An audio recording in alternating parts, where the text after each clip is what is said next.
So what do you make of this? We're about 1 week away. You were very confident earlier this year that this would all be resolved sometime around now. You said sometime around the middle of the year. What do you think of the progress we've seen so far? Well, I continue to think that the back half of the year, a lot of this will be resolved. But where we are today, and the question is, why haven't we had more deals? July 9th is coming up, and we really have only had the UK, right? And with China, we've gone back to where we were. There are two variables that are impacting this, Frank. One is the complexity of these deals. Um, every country has to negotiate and has to prepare for negotiations with the U.S. The U.S. has to prepare for about 15 or 18 countries, the most important ones. Um, these countries have 30, 35 teams, dozens of teams put together to carve out negotiation positions.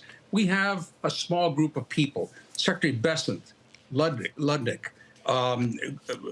USTR Greer. In addition to that, the Trump administration is going after the most difficult issues. These aren't low-hanging fruit. This is the most difficult trade issues with each of these countries, and that's just delaying things. So I believe that the most likely, and there are a lot of scenarios here, Frank, that can happen in July. The most likely is that we will see reciprocal tariffs on some countries. We mentioned Japan. That's come up in the last 24 hours. India is still a possibility. The president mentioned yesterday India, but there's a lot to sort out with India. Okay. India is a very protectionist country. The European Union is going to be very tough.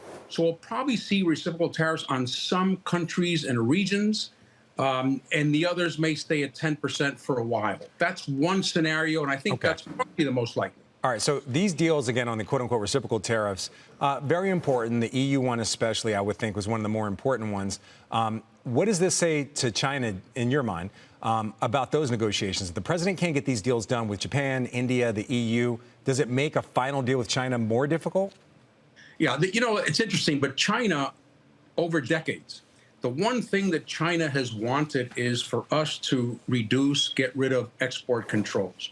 And this is the one time where they may be able to negotiate something, because we want rare earths, and China now wants a reduction in export controls.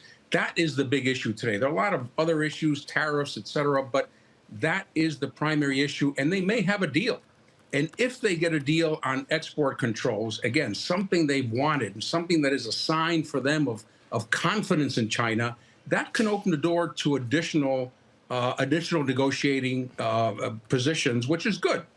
But I suspect that China will stay around 30% for now. I don't think a China deal will be negotiated quickly. But those are the two variables: rare earths for the U.S. and export controls, with China really desperately wants. The European Union, if I can just say, we are after the toughest of issues. We want them to reduce to take out their value-added tax law. We want them to change their anti-monopoly law.